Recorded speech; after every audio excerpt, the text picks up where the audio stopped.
Words of Sri Aurobindo from the book The Mother with Letters on the Mother by Our Lord. Chapter 2 Letters on the Mother, page 51. The Mother and the Purpose of Her Embodiment. Topic: Different Appearances of the Mother. Sri Aurobindo says the mother has many different personalities and her appearance varies according as one or another predominates. The something common, of course, exists. There is first the one whom all these personalities manifest, but that cannot be expressed in name or word. There is also the supramental personality, which from behind the veil presides over the aim of the present manifestation. Dated 9/11/1933. The mother has not only one appearance, says Sri Aurobindo. The mother has not only one appearance, but many at different times. Behind the physical body, there are many forms and powers and personalities of the mother. Dated 14/5/1933. One sadhak questions Sri Aurobindo. 2 days back, I saw in a vision that the fire of aspiration was rising from my heart and going upward with the constant remembrance of the mother. Then I saw that the mother, as we see her in her physical body, was descending in the fire and filling all my parts with peace and strength. What does this vision indicate? Why did I see the mother exactly as we see her in her physical body and not in her divine form? For this question, Sri Aurobindo answers. It indicates an aspiration and an action for realization in the external nature and not only in the inner being. When it is an inner action or an action of another plane, one can see the mother in any of her forms, but for realization in the physical, her appropriate form is that which she wears here. Dated 15/7/1933. The next question by the sadhak. Why does the mother appear different at different times, as at pranam or prosperity or a while giving the interview? Sometimes even anatomical differences are visible. What is the reason of these differences in her appearance? Does it depend on the extent to which she turns outwards? For this, Sri Aurobindo says, it is rather, I think, dependent on the personality that manifests in front, as she has many personalities and the body is plastic enough to express something of each when it comes forward.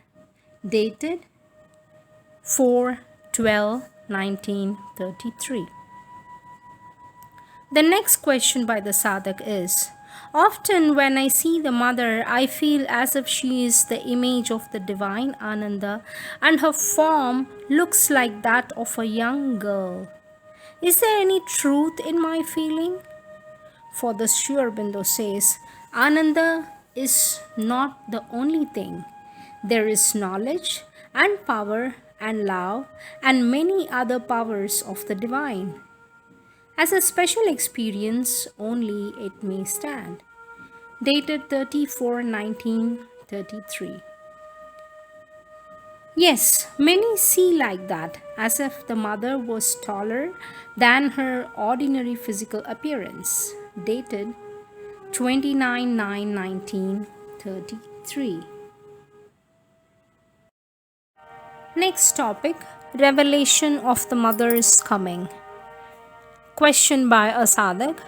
When Ramakrishna was doing sadhana, Mother was on earth physically for the first 8 years of her childhood from 1878 to 1886. Did he know that Mother had come down?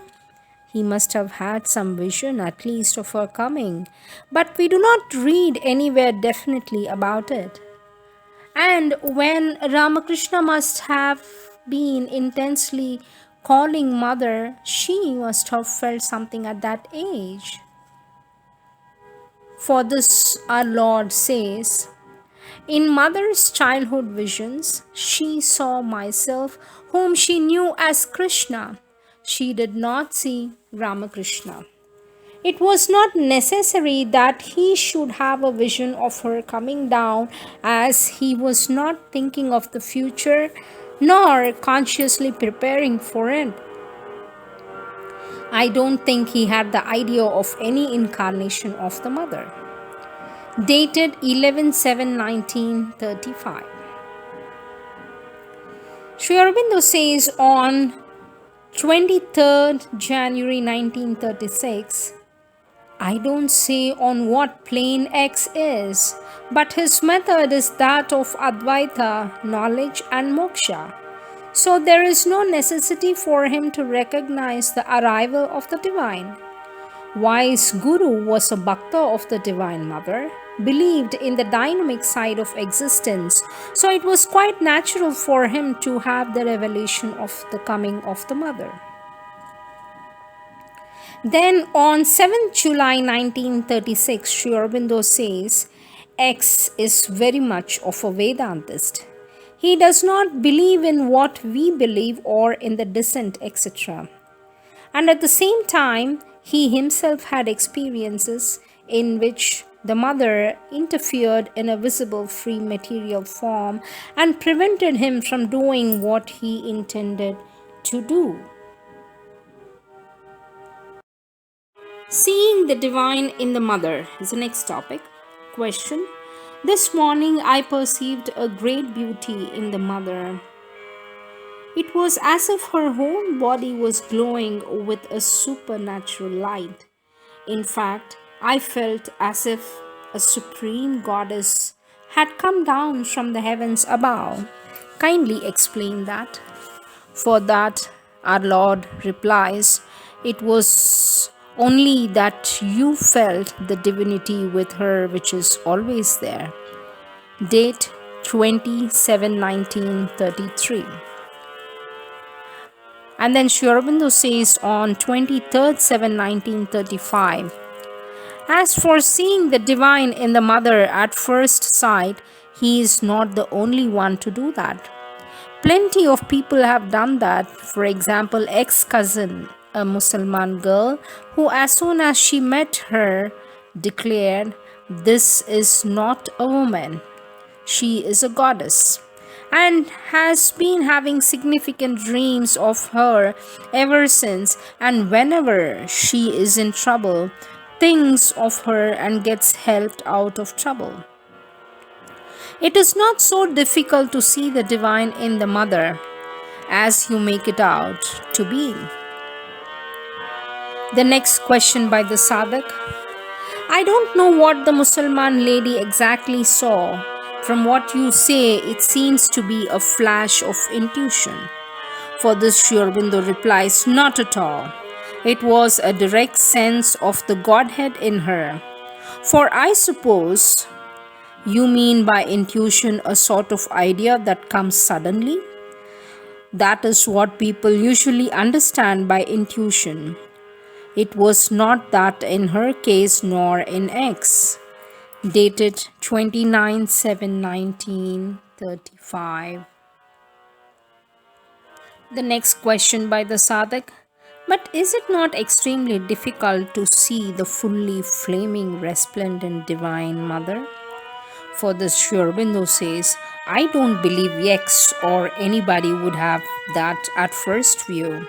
That can only come if one has already developed the faculty of vision in the occult planes. What is of more importance is the clear perception or intimate inner feeling or direct sense. This is she. I think you are inclined to be too romantic and poetic and too little spiritually realistic in these things. With many people, the faculty of this kind of occult vision is the first to develop when they begin sadhana. With others, it is there naturally or comes on occasion without any practice of yoga. But with people who live mainly in the intellect, a few excepted, this faculty is not usually there by nature, and most have much difficulty in developing it. It was so even with me. It would be something of a miracle to see things without the faculty of seeing. We don't deal much in miracles of that kind. Date 29/7/1935.